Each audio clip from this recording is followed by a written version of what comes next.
Buenas tardes y bienvenidos a los Encuentros de Humanidades y Filosofía en la edición ya número 20. Hoy tenemos un tema muy importante que es si es posible la independencia judicial en España, con este estado de partidos que tenemos. Para conseguir la independencia judicial habría que liberar al Poder Judicial de todo el interés de los políticos en controlarlo, empezando por sustituir el Consejo General del Poder Judicial, que ni es Consejo, ni General, ni Poder Judicial, sustituirlo por lo que don Antonio García Trevijano, el gran jurista español de los últimos tiempos, muerto recientemente, que tiene una gran obra que tengo aquí atrás, se puede ver en la Teoría Pura de la República, en el capítulo 7, se habla del presidente del Consejo de Justicia. El Consejo General del Poder Judicial que tenemos ahora debe ser sustituido por el Consejo de Justicia, que a su vez debe ser elegido democráticamente por el mundo judicial, abogados, fiscales, notarios, registradores, etcétera, pero siempre por el mundo judicial, eligiendo el presidente de forma uninominal y sin entrada de ninguna clase de partidos estatales. De esa manera se consigue tener un poder judicial realmente independiente, porque también habría que eliminar el Tribunal Constitucional. El Tribunal Constitucional impide que los jueces se pronuncien sobre la constitución de leyes, reglamento, y esto es esencial para los derechos del ciudadano. Ahora, pueden recurrir hasta el Tribunal Supremo, que sería, manteniendo la unidad jurisdiccional, el Tribunal Supremo en una sala especial podría resolver esas cuestiones de constitucionalidad. También hay que eliminar, para conseguir el Poder Judicial independiente, hay que eliminar pues, el Ministerio de Justicia, porque impone el control del Poder Judicial, y eliminar también el fiscal general del Estado elegido por el presidente del gobierno. Más control del fiscal, más evidente que eso, que hay que eliminarlo. La competencia del Ministerio de Justicia pasaría al Consejo de Justicia y las competencias del fiscal sería la misma carrera judicial y de fiscal que cuando terminen sus oposiciones se elegirían sus cargos de jueces o de fiscales actuando independientemente. También es muy necesario la creación de una policía dependiente, policía judicial, que investigue los asuntos, dependiente del Consejo Judicial y para al servicio de todos los juzgados que tengan que investigar, y distinta de la policía administrativa que dependa del Ejecutivo. También no podemos olvidar que la independencia requiere una autonomía económica, no solo de organización y administrativa, sino económica. Para eso, la elaboración de los presupuestos debe ser por el mismo Consejo Judicial, que los presentará a una comisión mixta del Poder Legislativo y Ejecutivo para su aprobación. Y tampoco debemos olvidar que los colegios de abogados y otras corporaciones no pueden inmiscuirse en esa independencia, no pueden ser como los los partidos en el Estado. Entonces, ese control de la ética o deontológico, de honorarios, disciplinas o turnos de oficio, justicia gratuita, que son necesarios obviamente, estaría a cargo de una sala especial de gobierno de los Tribunales Superiores de Justicia. Obviamente, si tuviéramos una democracia, el control del Consejo Judicial de Justicia, el Poder Judicial, sería un control externo también del Poder Legislativo, de la Asamblea de Representantes, y un control del Poder Ejecutivo, que podrían controlar de distintas formas, comisiones, etcétera, investigaciones, y un control interno. No olvidemos que puede haber también un control interno porque son distintos estatutos, los distintos operadores de la justicia como abogados, fiscales, tienen distintos estatutos y esos también se pueden controlar al Consejo de Justicia. Y por último, introduciendo el jurado, la figura del jurado, pero sobre todo, no como ahora existe, sino para los casos de prevaricación de jueces o de fiscales o de cohecho. Eso también serviría para su control. O sea que el poder el poder independiente de la justicia se consigue con todo lo que hemos dicho, pero también consiguiendo, obviamente, una separación de poderes, es decir, un poder legislativo que responda a representantes auténticos de los ciudadanos de cada distrito, donde se darán lugar a través del Consejo de Legislación a las leyes, y entonces en esa república de leyes, con un poder ejecutivo elegido directamente en una circunscripción nacional, esa separación de poderes, esa república de leyes que decía John Adams, pues se podría conseguir tan ansiado independencia del Poder Judicial.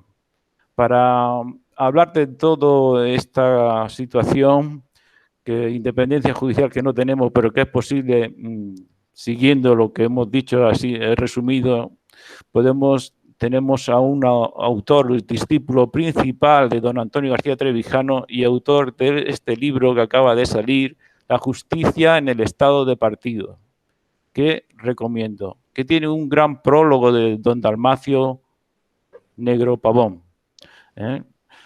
Para mí es Pedro Manuel está aquí con nosotros. Buenas tardes. Hola, Antonio, un placer estar contigo. Desde hace tanto tiempo. Igualmente. Y también está Vicente Carreño, que fue amigo personal de don Antonio hasta sus últimos momentos, y que recordamos que hace 13 años lo invitamos, la Asociación de Encuentro de Humanidad y Filosofía, y él también, con la ayuda suya, sobre todo, invitamos a don Antonio García Trevijano, que dio un discurso en Totana memorable, iniciando con todo entusiasmo lo que él denominaba el establecimiento de los distritos o mónadas para conseguir los representantes, y dio pie al funcionamiento del MCRC, del Movimiento Ciudadano hacia la República Constitucional. Vicente, buenas tardes, y ¿cómo estás?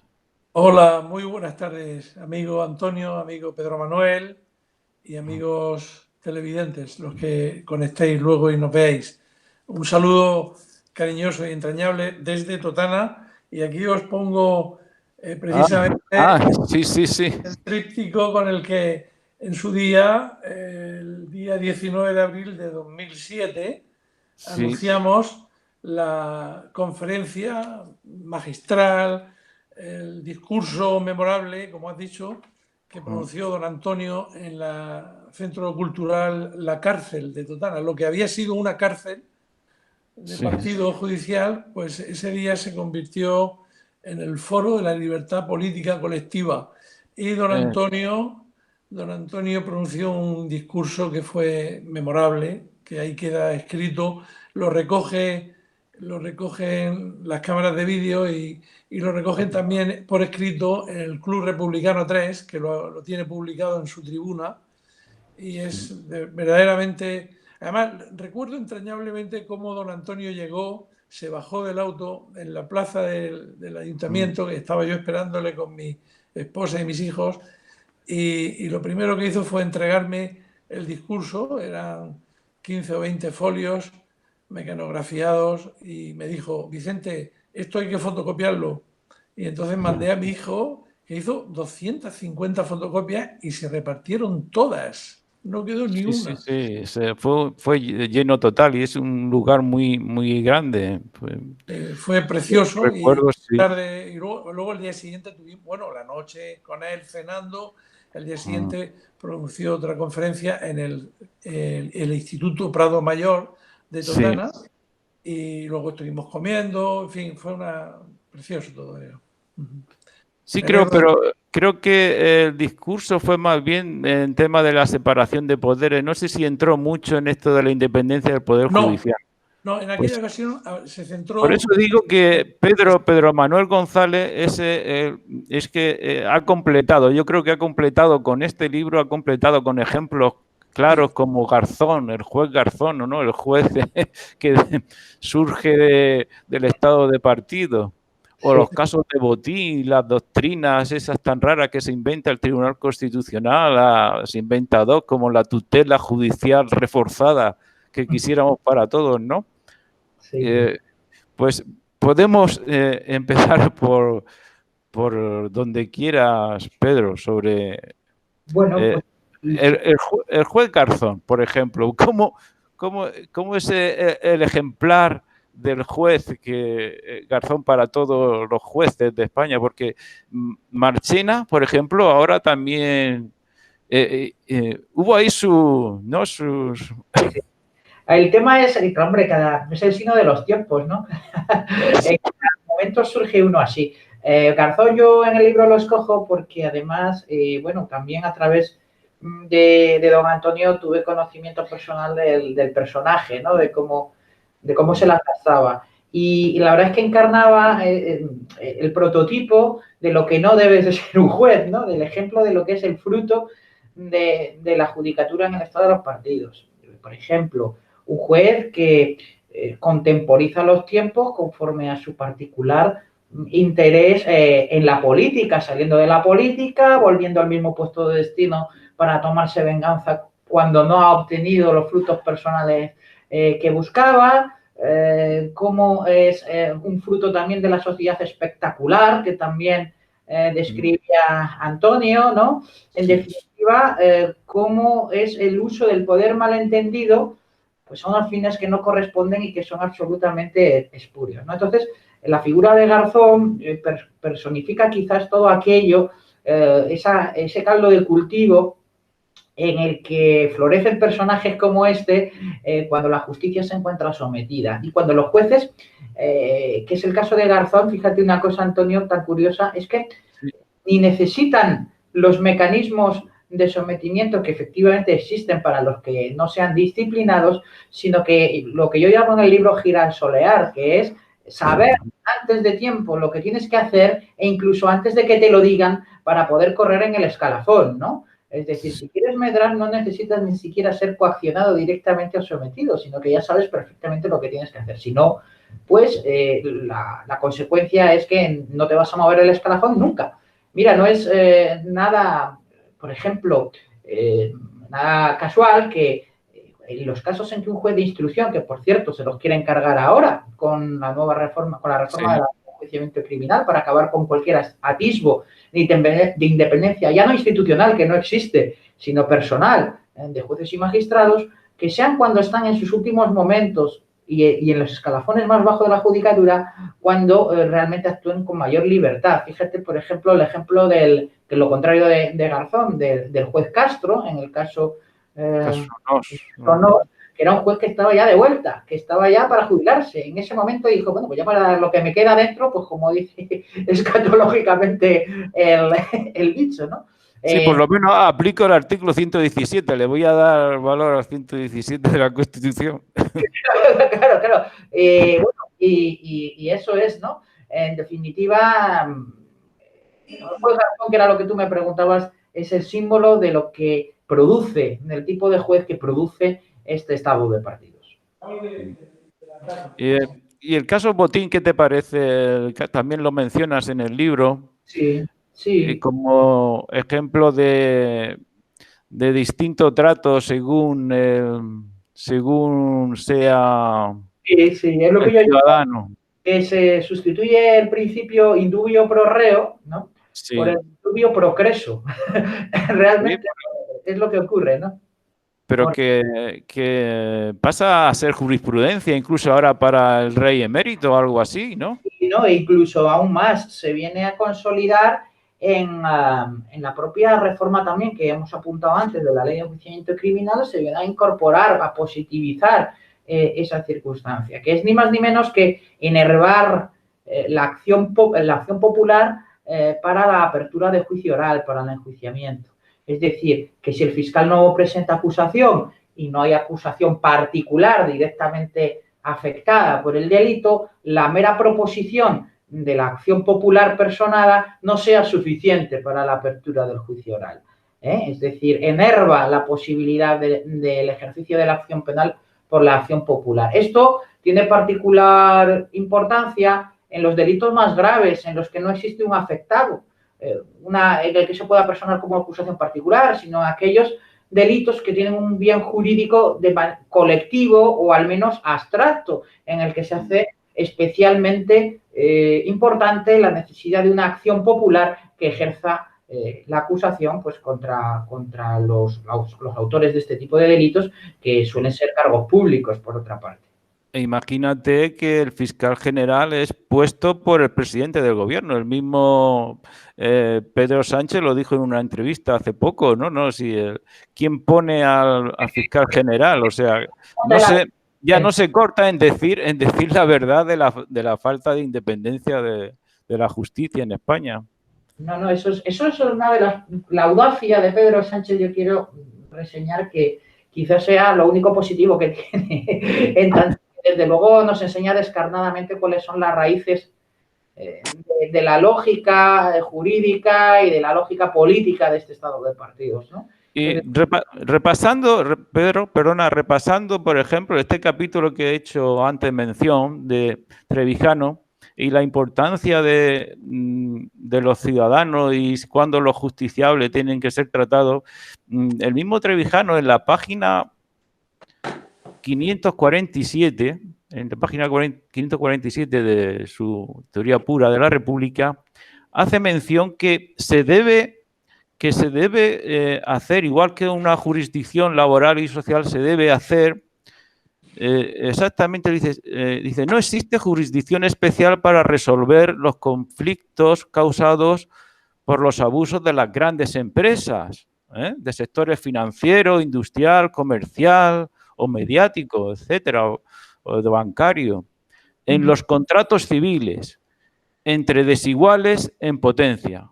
Dice, la República Constitucional, o sea, una democracia auténtica, una democracia formal que no tenemos, ha de crear esta jurisdicción específica. O sea, que él mismo Trevijano se daba cuenta de que para que haya justicia, uno de las cosas que hay que construir es esa jurisdicción especial, no solamente... En realidad, date cuenta de una cosa, lo que él no habla de jurisdicción especial, lo que habla es de un orden jurisdiccional. Orden jurisdiccional, sí. Sí, pero es que es diferente, es igual, son juzgados especializados, lo que él propone ahí, igual que dentro del derecho civil existen los juzgados de familia, por ejemplo, los juzgados hipotecarios, o los de incapacitaciones. Eso es lo que él viene a decir ahí, porque yo creo que, y eso Trevijano lo deja muy de manifiesto, uno de los problemas que tenemos, y además se traslada al lenguaje, es la ruptura del principio de unidad jurisdiccional, que es importantísimo. Eso significa algo tan simple como que el mismo imperium estatal radica en el Tribunal Supremo, en el presidente del Tribunal Supremo, que en el más humilde juez de paz de cualquier pueblo de las montañas, en tanto que sus sentencias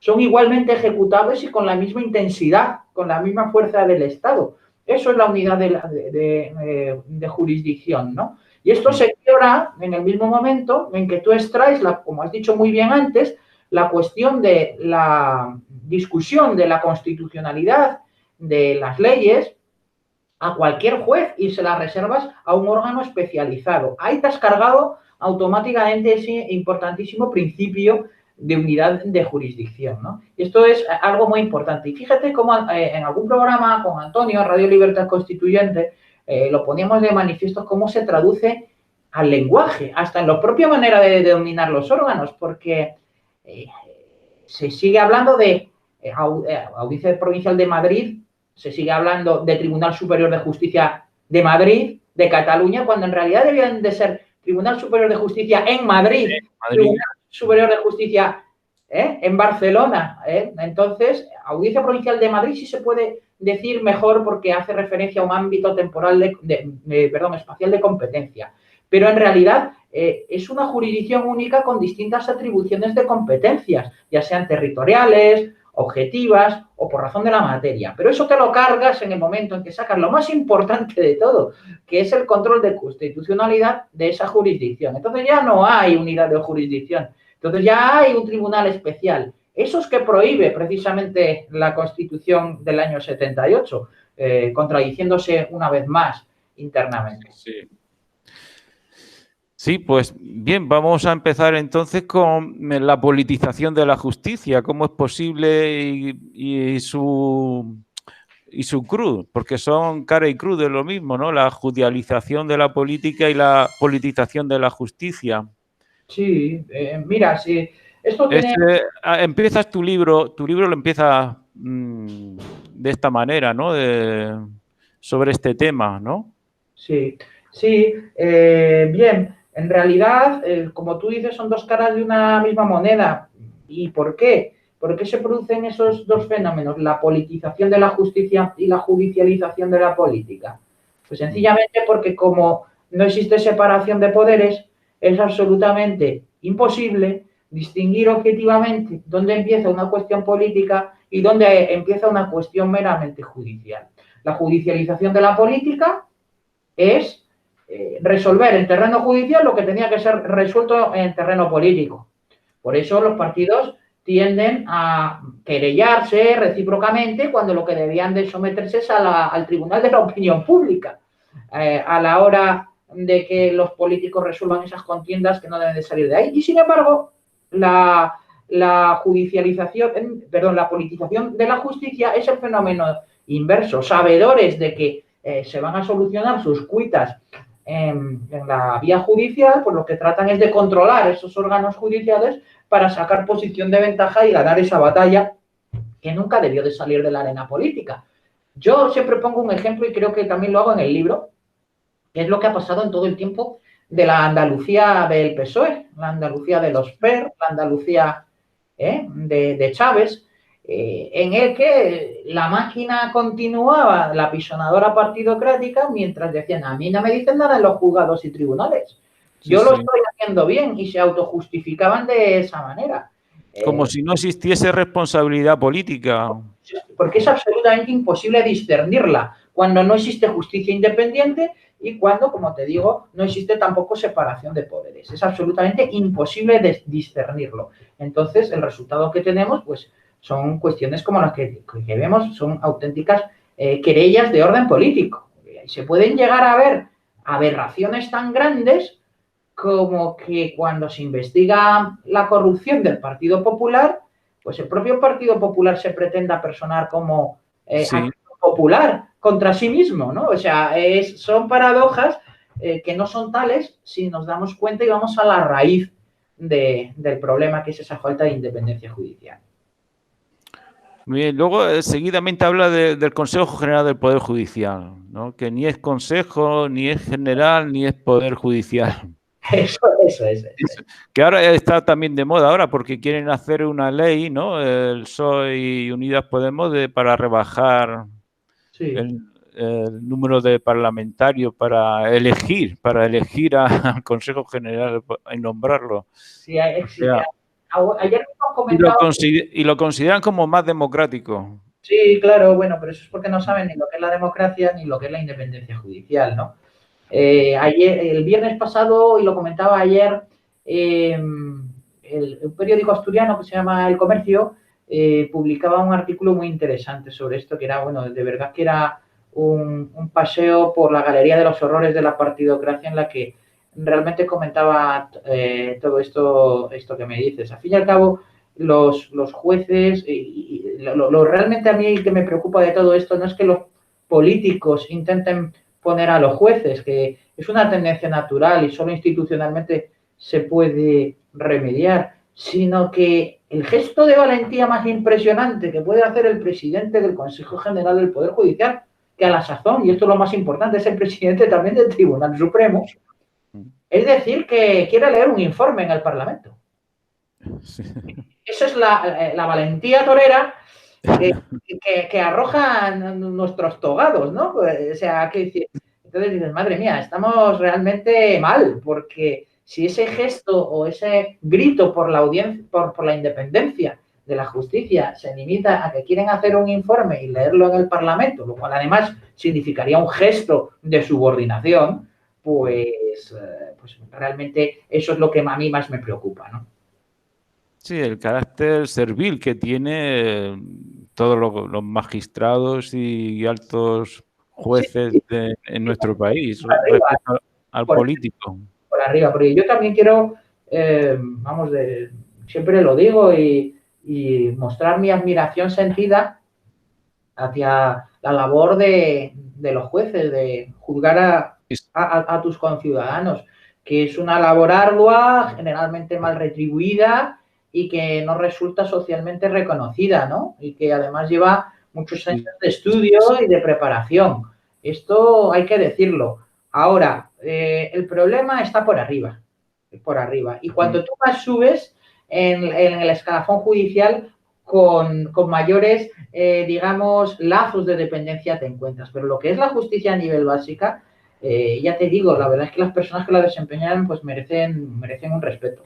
Sí, eso es verdad, eso lo hemos comprobado todo y sabemos que funciona la justicia por estos jueces y fiscales y procuradores y del nivel bajo o medio, que a pesar de todo lo que hay en las alturas del Poder Judicial, que se confunde ya con la política, porque el Tribunal Constitucional no deja de ser un filtro para... Eso es. Es un filtro de voluntades políticas, como tú dices en el libro. ¿Y qué podrías decirnos sobre el Tribunal Constitucional? Porque hay casos, uno detrás de otro, que... El Constitucional está ahí para una verdadera novela, como diría don Antonio García Trevijano. Oye, a Vicente creo que le estamos perdiendo, ¿no? De vez en cuando. Sí, Vicente Carreño tiene algún problema. Sí, ha habido un problema con iPad. con la batería, pero estoy aquí intermitentemente, no sé por qué. Es que tengo el ordenador, se me ha estropeado y estoy saliendo del atolladero con una iPad, ¿no? Con una tabla. Vale. Pero no va bien. No va bien. ¿Me escucháis? Sí, escuchar perfectamente, Vicente. Lo único que vas y te vienes. Lo importante es que me escuchéis. Yo solamente no puedo decir mucho sobre esta temática que estáis tocando, pero sí podría añadir que fue una pena que no pudiésemos celebrar en marzo pasado, que teníamos previsto en la Facultad de Derecho de la Universidad de Murcia, la presentación del libro de Pedro Manuel, que iba a viajar Pedro Manuel. Habíamos concitado el interés de profesores, de alumnos, de abogados, en fin, del mundo de la justicia y de todo el MCRC de la región de Murcia.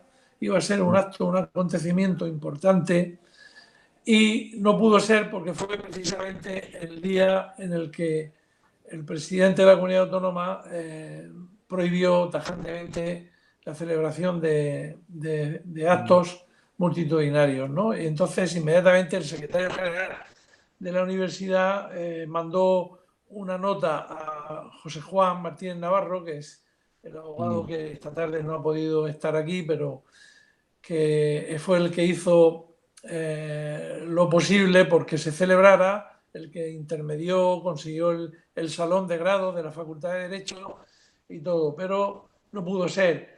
De todas maneras, esto que estáis haciendo esta tarde, tú, Antonio, y Pedro Manuel, pues está sirviendo un poco para entrar como bocado de aperitivo de ese magnífico libro que más adelante tendremos la oportunidad de presentarlo. Exacto, la justicia en el estado de partidos. Eso es. Pues ya no voy a intervenir más porque yo del mundo de la justicia, yo podría hablar del tema sanitario y tal, pero del mundo de la justicia tengo poco que decir. Si acaso puedo decir lo que decimos todos los repúblicos, ¿no? Que ansíamos una democracia formal en la que haya separación de poder legislativo, poder ejecutivo e independencia de la potestad de juzgar. Ahí es donde cualquier repúblico puede dar un golpe en la mesa y decir que mientras que eso no sea real en España, pues no tendremos lo que se llama democracia formal. Tendremos el sucedáneo del estado de partidos. Me callo. Nada, faltaba más, Vicente. Pues nada, yo deseando a ver si nos dejan ya movernos con un poco más de libertad y plantarme allí y encantado de retomar esa conferencia y además de saludarlos a todos personalmente. Eso es lo que yo deseo. Y respondiendo a lo que me decías del Tribunal Constitucional, bueno, pues pues nada, el Tribunal Constitucional está para lo que está, que es para salvar los muebles o como última válvula de contención de cualquier atisbo de independencia personal, ¿no? Reservándose el monopolio de la declaración de la constitucionalidad o no de las normas. Al fin y al cabo, es al final otro sínodo más, como es el Consejo General del Poder Judicial, de los partidos, de delegados de los partidos, para controlar en el último círculo, pues digamos, cualquier atisbo de independencia. Por eso es lo que hablábamos antes. Solo ellos tienen el monopolio de declarar la constitucionalidad de las normas. Sus competencias debían tenerlas cualquier órgano judicial y, en último término, resolver el Tribunal Supremo en una sala especial, como también tú muy bien has dicho antes, Antonio. De hecho, es que para ser miembro del Tribunal Constitucional no hace falta ni siquiera ser juez. Esto hay que decirlo, es así. No, sus miembros no son miembros de la carrera judicial ni son parte de la jurisdicción, ¿no? Ahí estaba la dialéctica, ¿no?, de los tribunales constitucionales entre Kelsen y Carl Schmitt, ¿no?, que fue la defensa de los tribunales del Tribunal Constitucional kelseniano contra las tesis de Carl Schmitt, ¿no? Y bueno, en definitiva, pues ejemplos, bueno, ya en el libro creo que pongo unos cuantos, ¿no?, también en cuanto a cómo ha funcionado desde el asunto de Ruiz Mateos y de la expropiación de Rumasa, después a la ilegalización o legalización de partidos. Bueno, ejemplos hay a montones, y de cómo han sido todos los presidentes siempre, pues al fin y al cabo, gente dócil a los designios del poder. Esa es la función del Tribunal Constitucional. Y no solo su funcionamiento, sino al acceso a su propia jurisdicción especial. O sea, de hecho, y esto hay que explicarlo porque hay un tema también muy importante que yo creo que lo digo en el libro, que es cómo se intentan hacer pasar por cuestiones técnicas, cuestiones que no son técnicas, sino que son de esencial contenido institucional de lo que debe ser una democracia formal. Por ejemplo, en cuanto al Tribunal Constitucional, el acceso a ese recurso, a la propia jurisdicción especializada del Constitucional. Un juez no puede directamente declarar, hemos visto, una ley, una norma como inconstitucional. Lo que tiene que hacer es plantear una cuestión de inconstitucionalidad, preguntarle a este órgano jurisdiccional especial para luego, es decir, considerarlo o rogarle que lo llegue a considerar el Tribunal Constitucional. De la misma manera, nosotros no podemos dirigirnos tampoco directamente, los gobernados de a pie, a plantear la otra manera de cuestionar la constitucionalidad de una ley, que es la cuestión de inconstitucionalidad, ¿no? El recurso, mejor dicho, de inconstitucionalidad, lo que le llamábamos antes del juez, es la cuestión de inconstitucionalidad. Recurso de inconstitucionalidad solo lo pueden presentar cierto número de miembros del Congreso, del Senado, presidentes o asambleas de las comunidades autónomas, el gobierno o el defensor del pueblo. Es decir, es una jurisdicción especial y privilegiada de la élite política, a la que quedan fuera los justiciables de a pie. Por eso es normal que partidos como Vox o como Podemos se peguen por entrar en el Parlamento y para poder llevar o judicializar, como decíamos antes, en esa judicialización de la política al terreno del Tribunal Constitucional, la promoción de la inconstitucionalidad de ciertas normas, para lo cual son sujetos privilegiados, que nosotros, los gobernados, no tenemos posibilidad de utilizar en cuanto a instrumentos legales. Sí, nosotros somos plebeyos, no podemos hacer eso. Hay una cuestión también que en tu libro tocas, que es cómo el Tribunal Constitucional maneja los tiempos en el asunto del Estatuto de Cataluña. Sí. Que tiene sus consecuencias luego posteriores a partir de 2015, 2017, claro, con toda la declaración de independencia que hacen claro, en Cataluña. Claro. ¿Y cómo lo ves tú eso enlazado? Porque el juez que ha resuelto, precisamente el juez Marchena, ha dictado una sentencia muy discutida también. Sí, bueno, vamos a ver, el tema de que es un tribunal político el constitucional queda de manifiesto con lo que acabas de decir. La justicia tiene que seguir sus tiempos independientemente del decurso político. hágase justicia y perezca el mundo. Eso es. Esto es así. En consecuencia, lo que no puede decir, no voy a dictar esta sentencia ahora porque lo mismo voy a influir o voy a fastidiar a determinado, ¿no? Eso lo que pone de manifiesto es el control político que se está haciendo sobre la marcha de ese propio tribunal. Esto es así. El Tribunal Constitucional, pero eso no solo ocurre en el Constitucional, como tú has dicho muy bien, también ocurre en el Supremo, que es lo que ha ocurrido con el asunto del juicio al proceso independentista catalán, absolutamente mediatizado en la cúpula de nada menos que la Sala Segunda del Tribunal Supremo, a la que se dedica al enjuiciamiento de lo penal, ¿no? Y cómo los fiscales y los abogados del Estado mantenían pues ciertas discrepancias también por motivo y origen de su propia designación en el momento en que fueron cada uno de ellos. Al fin y al cabo es un espectáculo bastante bochornoso, el que al final con una sentencia que intenta pastelear y dejar contentos a todo el mundo no deja contentos realmente a nadie, ¿no? Es de verdad una pena. Sí. También es muy importante el tema de la fiscalía inseparada, ¿no, Pedro? Sí, el tema de la fiscalía, ni más ni menos, si tú tienes... ¿qué es el fiscal en España? Es lo primero que hay que saber. El fiscal no es como en los Estados Unidos, que es un perseguidor de la acción penal, sino que en España es el independiente defensor del derecho. En realidad, su función únicamente se distingue de la del juez en cuanto a que los fiscales no tienen facultad decisoria, jurisdiccional, ¿no? Pero, para poner un ejemplo, si un fiscal estima que una persona no es imputable por el motivo que sea, o porque no hay indicios para perseguirle, o porque entiende que no tiene la capacidad para ello, debe promoverlo su absolución en un juicio penal.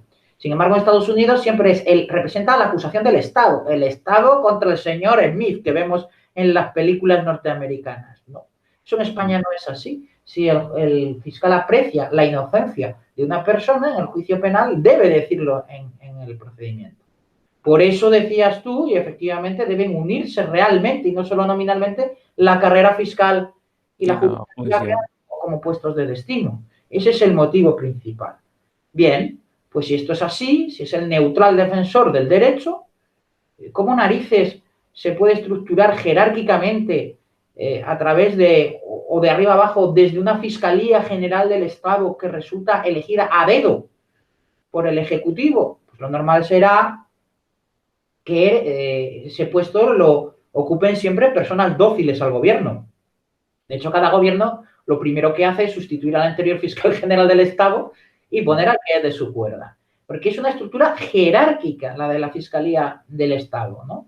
Rige por los principios de obediencia y subordinación, desde esa cúpula que es la Fiscalía General del Estado. Ahora podemos darnos cuenta de la dimensión de la auténtica barbaridad que se está planificando con la nueva ley de enjuiciamiento criminal, cuando se pretenden suprimir de un plumazo los jueces de instrucción, que son los que persiguen, investigan y ordenan diligencias investigadoras de instrucción, es decir, cuando se acusa a alguien, de qué se le acusa y hasta si sigo con el procedimiento o no sigo con el procedimiento, para entregárselo a la Fiscalía, que es lo que pretende la nueva ley de enjuiciamiento criminal. Es decir, vamos a dejar en manos del gobierno qué hay que investigar, cuándo hay que investigar, de qué manera hay que investigar y hasta dónde hay que llegar en esa investigación.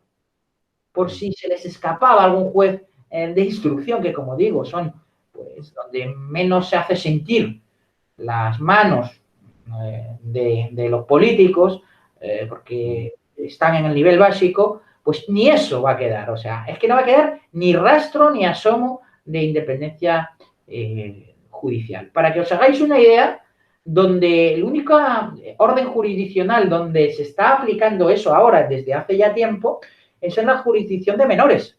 Los fiscales de menores sí investigan la responsabilidad de los menores que están entre los 14 y los 18 años.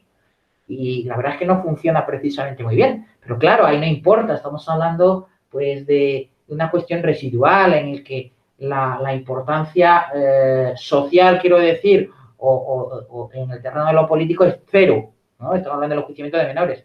Pero tú date cuenta que se va a generalizar eso y se va a poner la instrucción penal en manos de la Fiscalía. Y nos dicen, pero bueno, si los países más avanzados del mundo, por ejemplo en Estados Unidos, el fiscal es el que lleva la instrucción. Pues sí, claro, pero allí no existe el fiscal general del Estado del que dependen los fiscales de distrito.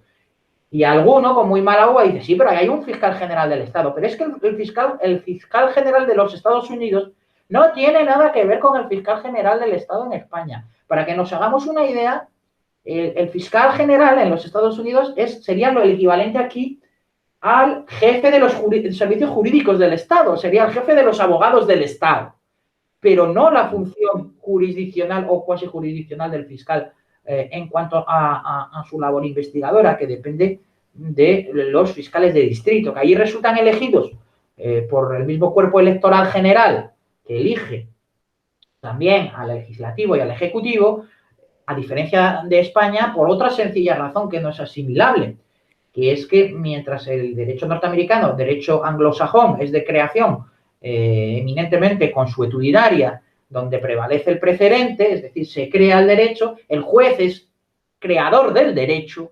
En los países de derecho codificado como España no es así, sino que es un mero intérprete técnico. Por eso debe ser elegido también por un cuerpo separado técnico, no por el mismo cuerpo general que elige a los poderes políticos del Estado. En Estados Unidos no, en Estados Unidos es un país de common law, de derecho anglosajón, en que el juez crea el derecho, es un creador del derecho de primer orden. O sea, el precedente se pone al nivel de la ley.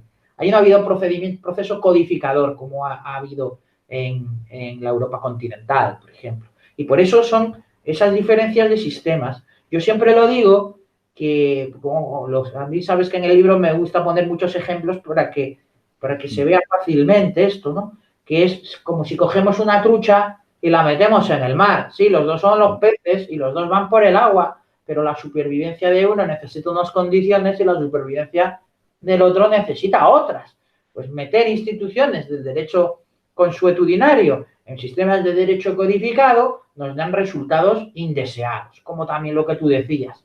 Eso de traer y generalizar la institución del jurado. El jurado para todo, porque quedan las películas americanas muy bien, estos abogados que se levantan, que dan discursos magníficos, no, pues esto, claro, esto no es así en países de derecho ¿no? codificado como España. Tú no puedes generalizar el jurado en derecho, en sistemas de derecho codificado. El jurado en procedimientos de derecho civil, como por ejemplo que existe en Estados Unidos, pues son cosas antinaturales, porque van en contra del propio sistema de fuentes de creación de derecho, que eso es una cosa que nos viene dado y decantado desde hace mucho tiempo.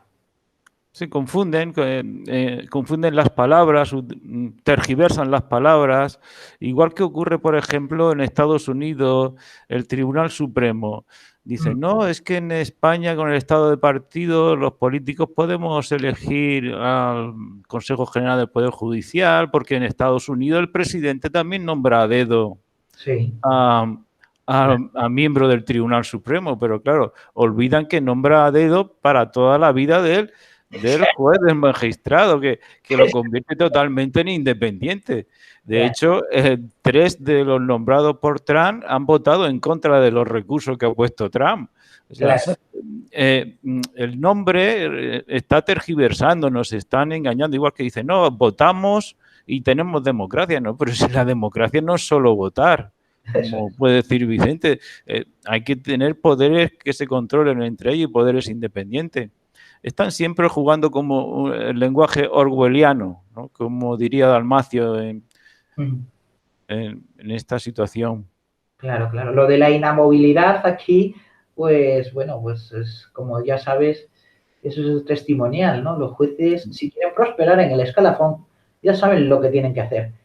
Y si no lo hacen, pues sufrirán las consecuencias, naturalmente, que se van a pudrir en un juzgado de pueblo en primera instancia el resto de su vida. Sí, le están diciendo, insinuando muy fuertemente que deben politizarse, si no... Y en eso es un papel esencial las asociaciones judiciales. Judiciales son auténticos fraude de ley de sindicación prohibida.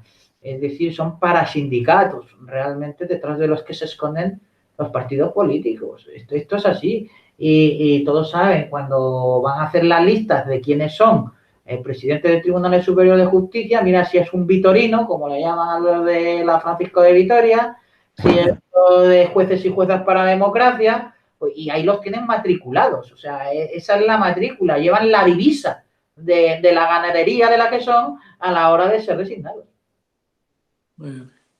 Así es. Ese es el tema. Sí, yo creo que tiene que ver, y creo que lo dices en tu libro bastantes veces, la falta de representación de nuestro representante en el Congreso. No hay representación. Representan al partido, al jefe del partido, pero no a los electores, no al distrito. Y eso lleva a que se politice la justicia también. Y no es eso así. O lo hablabas, por ejemplo, en el caso de la República de las Leyes. Sí, bueno, eso es la diferencia. Es que es tan ínfimo el nivel de la clase política actual que se utilizan palabras sin saber ni lo que se dice realmente. Sí. Que, por ejemplo, yo estoy harto de escuchar aquello del Estado de Derecho, ¿no? Que hay tal, ¿no? El concepto de Estado de Derecho es algo bastante diferente a la asimilación que actualmente se hace de imperio de la ley. Que es así. Esto es un concepto que descubre Robert von Moll para hacer una diferenciación del Estado de Derecho del Estado policía o del Estado policial anterior. La diferencia entre la arbitrariedad y la imposibilidad de poner un policía a cada ciudadano para que cumpla la voluntad del soberano. Eso es, al fin y al cabo, lo que es el Estado policía. En contraposición, se habla, pues eso, de Estado de Derecho. El Estado de Derecho, en la concepción pobre que tenemos actualmente, son todos, con el mero hecho de ser Estado. O sea, Gengis Khan era un Estado de Derecho. Porque... Claro, eso solo hay que ver la teoría pura de Kelsen, la teoría pura del derecho de Kelsen. Claro, el Estado es el derecho, no hay Estado sin derecho. Claro. Ahora, falta que el derecho sea obra de verdaderos representantes de... Claro. Ahí entra la concepción que tú has hablado antes de John Adams, cuando habla de la República de Leyes, que la ley es fundamental para su cumplimiento el que haya sido elaborada a través de mecanismos de representación de quienes se someten a esas leyes. Entonces hay como una especie, tiene que existir una especie de cadena entre la representación, la legalidad y la justicia legal. Son exactamente, porque lo que se aplica es la justicia en cuanto ley, o sea... Eso es. Que no significa justicia positiva, que es otra cosa también, porque, por ejemplo, tan ley, o sea, tan de aplicación legal es la ley como los principios generales del derecho, ¿no? O la costumbre, que son fuentes también del ordenamiento jurídico, por ejemplo, en España. Pero si no hay esa cadena, esa concatenación entre la creación de la ley, la promulgación de la ley, la aplicación de la ley por jueces independientes, entonces podemos hablar de todo el Estado de Derecho que queráis del mundo, porque será un concepto absolutamente vacío e inservible. Claro, será un derecho para impedir la independencia del Poder Judicial, como es el estado de partidos. Eso, date cuenta, esta noticia que me contabas es que Carmen Calvo está diciendo que los jueces tienen que estar en su sitio y acatar además es que lo dice, ya cierra el círculo, dice lo que legisle el gobierno. Bueno, ya me está diciendo que el gobierno legisla, lo primero. ¿Sabes? Empezando de ahí, o sea, el gobierno legislando, o sea, el ejecutivo legislando. Vale. Ya no se trata solo del Banco Azul, que todos sabemos que impide la separación de poderes. No, es que ella dice que tiene que hacer lo que el gobierno diga. Y luego establece una relación de subordinación. O sea, sí. Ellos tienen que estar en su sitio porque la separación de poderes es de ida y vuelta, pero si es de ida y vuelta, es que ya no están separados los compartimentos, ya no son estancos. Ya no hay separación. Lo que habrá será una división funcional, pero separación, nada de eso. La siguiente vuelta de tuerca va a ser decir que el gobierno dicta justicia, dicta el fallo de la sentencia, dicta la sentencia directamente. Y se van a quedar tan panchos. En ocasiones ha sido así también, ¿eh? O sea, todo se andará. Sí, eso en tu libro dices muy bien varias veces cómo se redacta en un estado de partido las sentencias, empezando por el fallo y luego buscando fundamentos jurídicos y hasta los antecedentes de hecho. Sí, o sea, exactamente al revés. Sí, la lógica deductiva para el listado de las sentencias, lo normal es determinar unos hechos probados, a esos hechos probados se les pone un filtro, que son los fundamentos de derecho, y lo que sale por abajo, ese colado, tiene que ser el fallo, la sentencia. Pues no, aquí es al revés. Primero haces el fallo, luego buscas los fundamentos de derecho que te conviene acomodar y por último dar la redacción de los hechos probados. Sobre todo... que a veces hasta se han dado las sentencias por fascículos.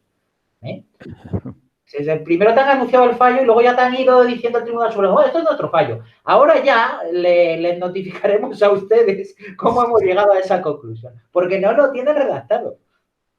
Sí, sí.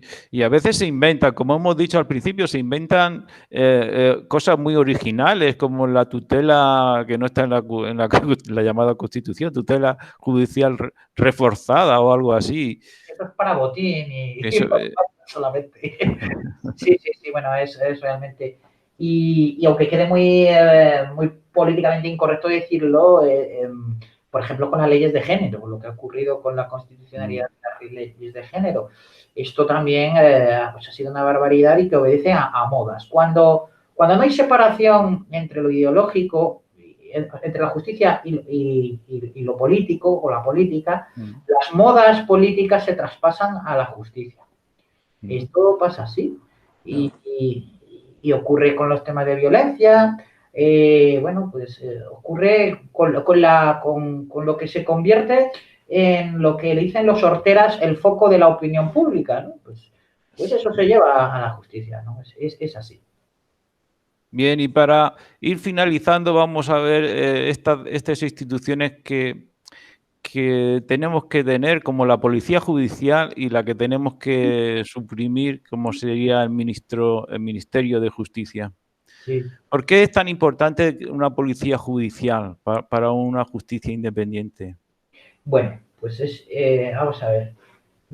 Actualmente lo que se oye en los telediarios, que es policía judicial, no se trata sino de unidades orgánicas del Ministerio del Interior, de la policía, que depende del Ministerio del Interior, ergo poder político, Ministerio, Gobierno, Ministerio del Interior, la policía depende del Ministerio del Interior, y lo que hace es adscribir ciertas unidades orgánicamente a jueces y magistrados para que se sirvan de ellos como instrumento para la investigación de los delitos.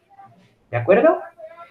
Lógicamente, les pagan y les paga el Ministerio del Interior y les ordenan las órdenes concretas, no las que del juez, pero las concretas, la ejecución de las mismas, están a su frente mandos nombrados también administrativamente por ese poder ejecutivo. Entonces, ¿qué ocurre? Que al no depender directamente de la justicia, sino del Ministerio del Interior, cuando se investigan delitos en los que se encuentran implicados esos mismos órganos administrativos, es absolutamente, por muy buena voluntad que tenga el juez de llegar al fondo de la cuestión, va a ser absolutamente imposible porque se le van a poner todas las trabas para ello. Un ejemplo, como siempre me gusta a mí, el caso Faisán. Sí. Estaba Marlaska, estaba por medio también. Estaba Marlaska cuando... Como juez, no como ministro de Interior. El ministro era Rubalcaba. Exacto. En aquella ocasión. Caso de extorsión, red de extorsión de ETA, que está investigando el juez Marlaska. Se entera por sus propios medios de que se va a producir una entrega de dinero, unos hechos que ponen de manifiesto la existencia de esa trama y para la detención de los implicados en la misma, en el famoso bar Faisán. ¿Qué es lo que ocurre? Pues como no va a ir Marlaska o en su maletín hasta allí a practicar las detenciones, llama a su policía judicial. Policía judicial que, como hemos visto antes, depende del Ministerio del Interior. Llama a la policía judicial y la policía judicial, que depende del Interior, lo que hace es ponerle en conocimiento esa circunstancia de sus jefes del Ministerio del Interior, que está implicado en este asunto en tanto que estaba negociando por aquel entonces la entrega o la finalización de los atentados por la organización terrorista. Se entendía desde el Ministerio del Interior que aquello lo que podía hacer era desbaratar esas negociaciones en ese momento, en cuanto que crearía, pues, o llevaría a su ruptura, entendiéndose como una agresión del Estado, a ese proceso mal llamado proceso de paz. Pues, ¿qué hacen? El corto y perezoso, Rubalcaba, pues lo que hace es mandar a la policía antes, pues, para que desbaratar esas detenciones.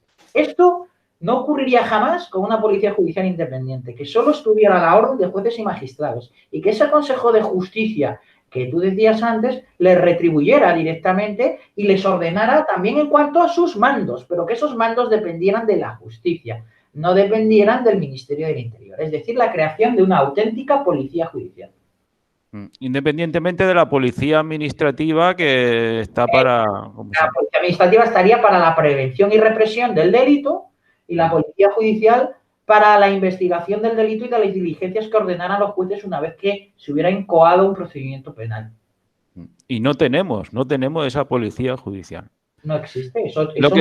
Lo que sí tenemos es un Ministerio de Justicia que no para de meterse en el Poder Judicial y hacer toda clase de estragos. Y además de ordenar su dinero. Y ordenar su dinero, medios y todo.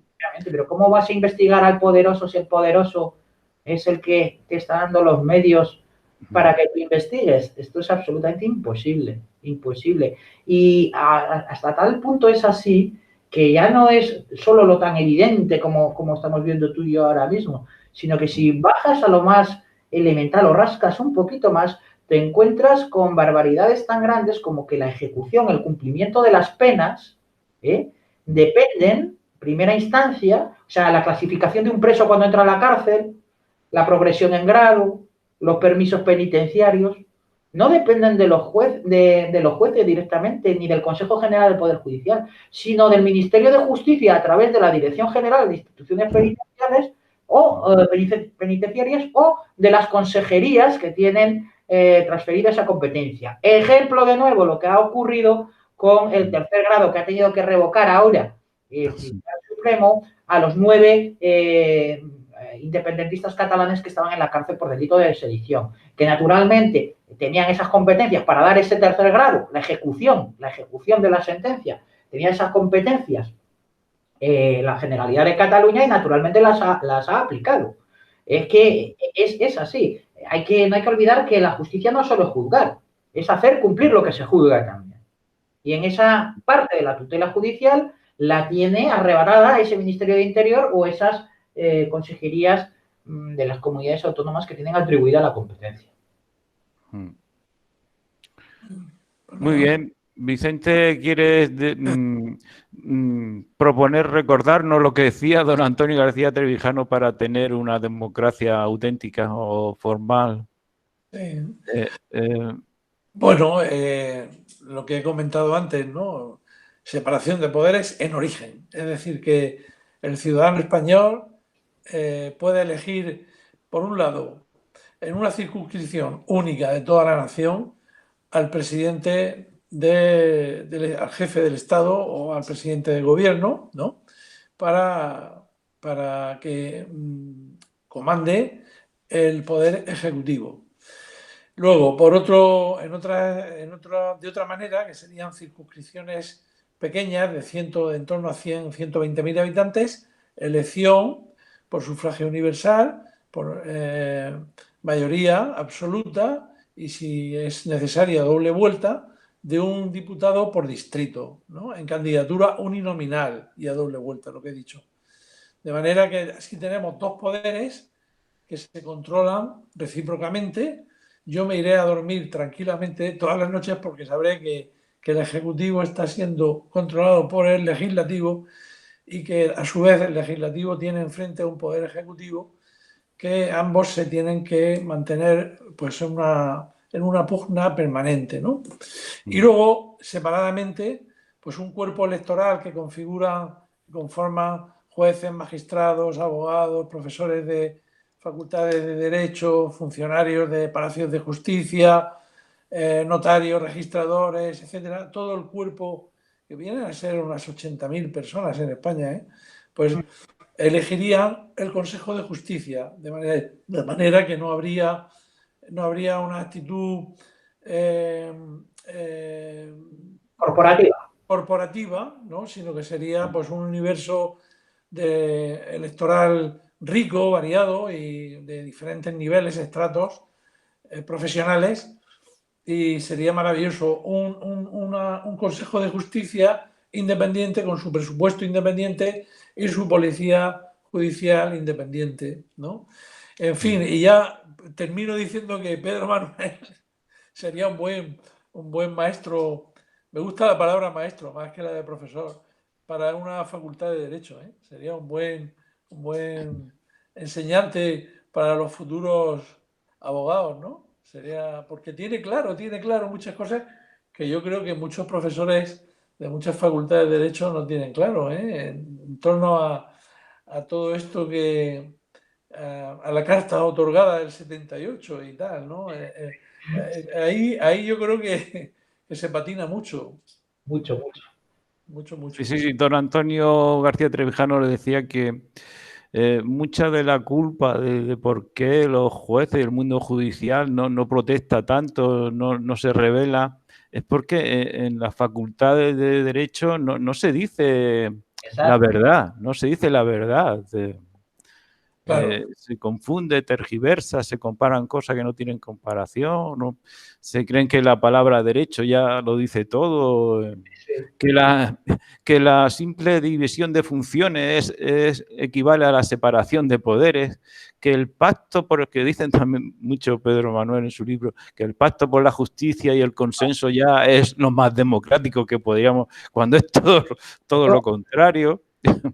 O sea, que podemos conseguir dando una respuesta a la pregunta inicial del programa, podemos conseguir la independencia judicial, pero tenemos que luchar mucho y trabajar mucho. Y para ya despedirnos tiene la palabra Pedro Manuel González, autor de este libro que recomendamos de nuevo, La justicia legal en el estado de partidos, ¿no? Pues que nos diga qué reflexión tiene ahora, cómo ve la situación en esa consecución de la independencia judicial, qué nuevas trastadas están haciendo los políticos con el Poder Judicial y qué esperanza tenemos. Bueno, mira, la trastada más grande que yo veo que se nos viene encima es la que te decía, la reforma de la ley de enjuiciamiento criminal, así como cosa inminente que se nos viene encima, que es que no habría tinta suficiente para escribir sobre eso. Que ya venía planificándose, ¿no? De hace años, sí. Claro, están todos de acuerdo con esto, ¿no? Porque al fin y al cabo todos los partidos lo que esperan es su turno para mangonear en la justicia. Ninguno quiere la independencia, no. Aquí lo que importa es que parezca que es independiente. Eso. Eso es una cuestión pues realmente grave. Y bueno, yo lo que estoy convencido es que mientras no se cambie el marco institucional político, la independencia judicial será absolutamente imposible. Porque por la propia tendencia concentradora del poder que favorece el hecho de que no exista esa separación de poderes en origen a la que se refería antes Vicente. Esto es así, es que a mí me parece realmente lo más desesperanzador es cuando, por ejemplo, hay problemas tan graves, como quizás el más grave que tenemos ahora, que es la desintegración nacional, se invoque por algunos o por los que están en el supuesto polo opuesto de la no ruptura de esa unidad nacional, es agarrarse a la Constitución española como tabla de salvamento, como un flotador. Es que lo que hay que hacer es respetar la la Constitución, tenemos que volver a la Constitución, se ha roto el pacto del 78, pero ¿no os dais cuenta que es que lo que nos ha llevado a esta situación es eso precisamente? Eso es como si a un náufrago le tiras un plomo y tú lo que quieres es agarrarte a ese plomo para mantenerte en la superficie. Esto es lo realmente desesperante. Por eso soy pesimista, no en la voluntad, sino en lo intelectual, en lo que, ¿no? Porque ves que las personas que intuyen que esto no es así o no debe ser así, se agarran a unos falsos ídolos, a unos tótem que se piensan que les van a salvar, cuando en realidad son becerros de oro. Y entonces esto es a mí lo que realmente me desesperanza un poco. Y desde luego lo que nos lleva a la única conclusión posible, que la única salida que existe es la ruptura democrática, la apertura de un periodo de libertad constituyente en el que por fin se puede hacer una auténtica constitución, una constitución de verdad, no lo que tenemos ahora. Muy bien, pues muchísimas gracias a los dos, a Pedro Manuel González y a Vicente Carreño, y vamos a esperar a ser un poco optimista y que ya se va notando ese gran ola que decía don Antonio García Trevijano de la libertad colectiva. Muy buenas tardes y muchas gracias. Gracias a ti, Antonio. Gracias, amigos. Un abrazo. Podéis ir desconectando. Muy bien, adiós, adiós, adiós. Podéis ir desconectando y...